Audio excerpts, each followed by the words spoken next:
Preciso te falar também sobre o Flamengo, que desencantou, fez 6-0 no Juventude e viu Pedro balançar as redes 2 vezes. E o atacante Bruno Henrique pode ser banido do futebol. O vídeo de hoje do canal do Nicola traz atualizações do enorme problema em que se envolveu o atacante do Flamengo. Corinthians, Flamengo, Botafogo, quem de verdade quer Renier?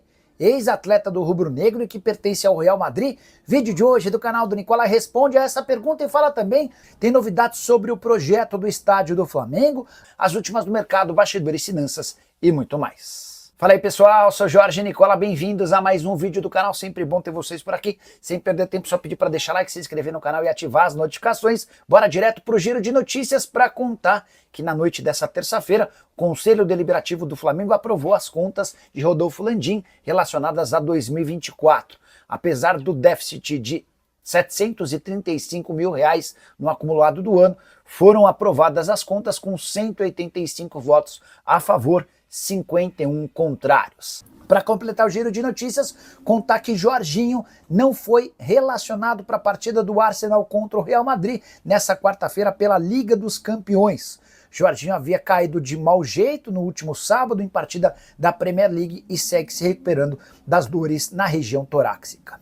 Bora falar agora sobre o Flamengo e seu projeto relacionado ao estádio. Tá muito claro que o BAP, o novo presidente rubro-negro, tem muito menos pressa para a construção da arena do que seu antecessor, Rodolfo Landim, até porque o Landim era o pai da criança. De qualquer forma, há uma novidade importante relacionada a esse assunto. Nessa quarta-feira, o Flamengo divulgou que contratou 3 empresas para iniciar estudos detalhados a respeito do terreno no gasômetro, terreno que foi comprado no ano passado pelo Flamengo. O grande problema é que esses estudos vão demandar pelo menos mais 6 meses, então não dá para imaginar o início das obras antes de 2026. Importante contar que a EICOM vai analisar a contaminação do solo e fará investigação ambiental. Já a JDS analisará as características do terreno e o impacto sobre a vegetação. Para completar, a Solo Teste vai levantar todos os dados possíveis para definir as melhores estratégias rubro-negras do ponto de vista financeiro. Esse talvez seja o tema mais espinhoso. O Landim chegou a dizer que daria para construir esse estádio com um investimento de 1 bilhão e 900 milhões. Já o BAP imagina que serão necessários pelo menos 3 bilhões de reais. Quero falar agora sobre as situações delicadíssimas de Lucas Paquetá e Bruno Henrique.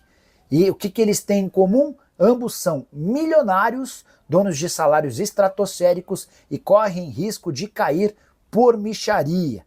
Só para lembrar que o Paquetá, jogador do West Ham, fatura 4 milhões e 300 mil reais por mês de salário.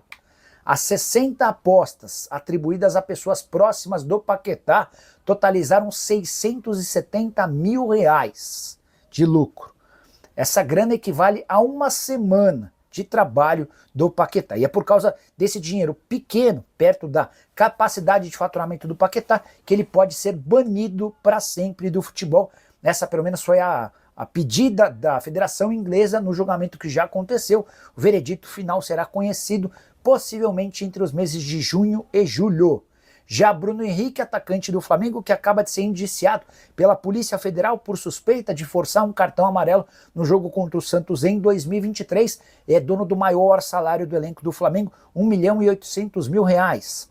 Importante dizer que os 3 familiares do Bruno Henrique, o irmão dele, a cunhada e a prima, fizeram apostas que totalizaram com os ganhos 4.900 reais. Só para você entender o quanto isso é uma mixaria perto do salário do Bruno Henrique, se o cara ganha 1 milhão e 800 mil por mês, isso significa 60 mil reais por dia, ou 2.500 reais por hora.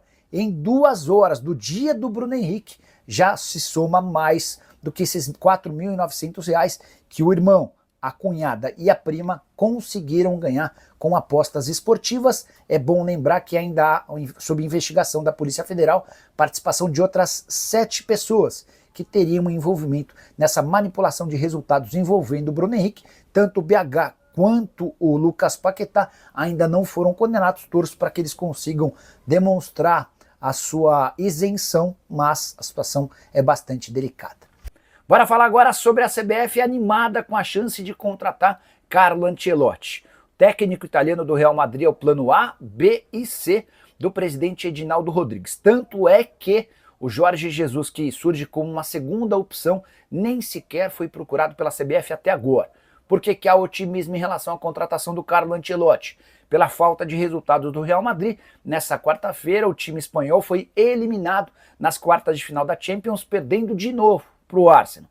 Já havia perdido por 3-0 fora de casa, nessa quarta perdeu por 2-1 para o Arsenal dentro de casa, resultado horroroso e muitas críticas ao trabalho do Carlo Ancelotti. O jornal Marca da Espanha chegou a fazer uma enquete com torcedores do Real e 70% deles pediram a saída do treinador. A discussão nesse momento é se vale a pena manter o Ancelotti até a final da Copa do Rei contra o Barcelona ou se dispensa o técnico antes. A final da Copa do Rei está marcada para 26 de abril. O Ancelotti já percebeu que a coisa não anda boa para ele e disse o seguinte depois do jogo, abre aspas, não há absolutamente nenhum tipo de problema em romper o contrato. No dia que terminar aqui, vou agradecer a esse clube. Pode ser amanhã, em 10 dias, em um mês ou em um ano. A única coisa que farei é agradecer, não há problema em romper o contrato antes, fecha aspas. Ele faz essa colocação quando perguntado sobre a chance de ser demitido. Até porque o Carlo Ancelotti já disse que não cogita a hipótese de pedir demissão, mas se for dispensado, sairá pela porta da frente. Só para completar, é importante lembrar que Jürgen Klopp e Zinedine Zidane são hoje os mais cotados para assumir o gigante Real Madrid. Hora de falar sobre o Flamengo, mais especificamente de Pedro, que teve seu esforço para tratar uma lesão de ligamento cruzado anterior do joelho recompensado nessa quarta-feira. O centroavante foi utilizado nos 33 minutos finais da vitória contra o Juventude e marcou 2 dos 6 gols, placar de 6-0 para o Flamengo. Os gols marcados pelo Fla por Plata, Pulgar, Danilo, Arrascaeta e o Pedro fechando a conta. Pedro havia entrado na reta final da partida, balançou as redes pela primeira vez de cabeça aos 25 e fechou a participação com um gol no rebote de um pênalti que ele mesmo perdeu aos 34 minutos do segundo tempo.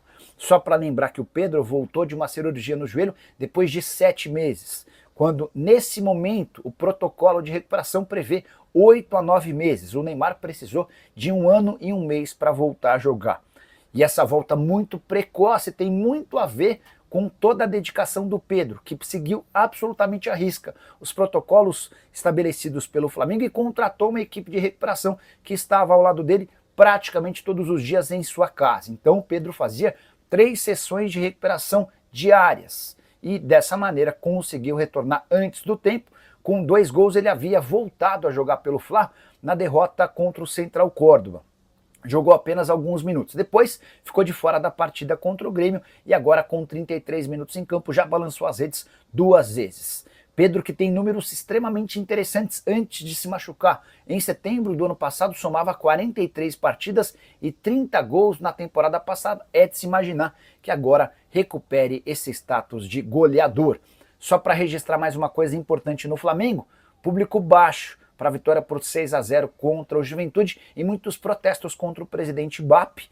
O motivo dos 31 mil presentes e dos 28.931 pagantes, o preço dos ingressos, a arrecadação final. A bruta ficou em 2.200.000 reais.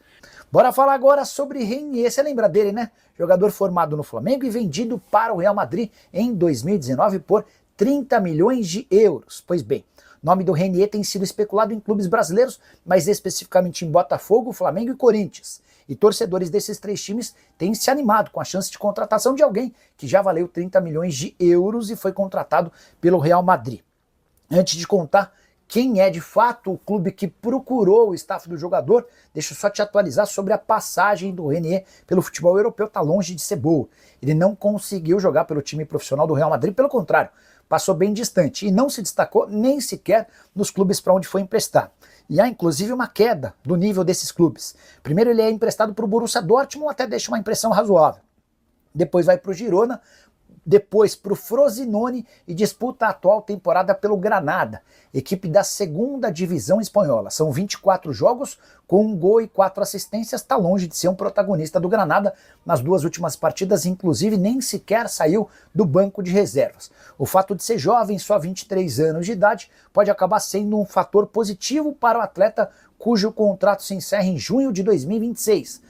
ou seja, a partir de 1º de janeiro ele já pode assinar um pré-contrato para se mudar de graça para qualquer outro clube na metade do ano que vem. Pois bem, quais clubes brasileiros procuraram os representantes do atleta? O Bertolucci, empresário, o maior empresário de futebol no Brasil, é o responsável pela carreira do jogador. O que eu consultei e consegui absorver e apurar é que o único clube que demonstrou interesse foi o Botafogo, com uma sondagem, e não passou disso. Botafogo não chegou a apresentar proposta em relação a Flamengo e Corinthians, nenhum contato pelo jogador. Você gostaria do Renier no seu time do coração? Já usa o espaço para comentário, para registrar sua opinião. Só não esquece de deixar like, de se inscrever no canal.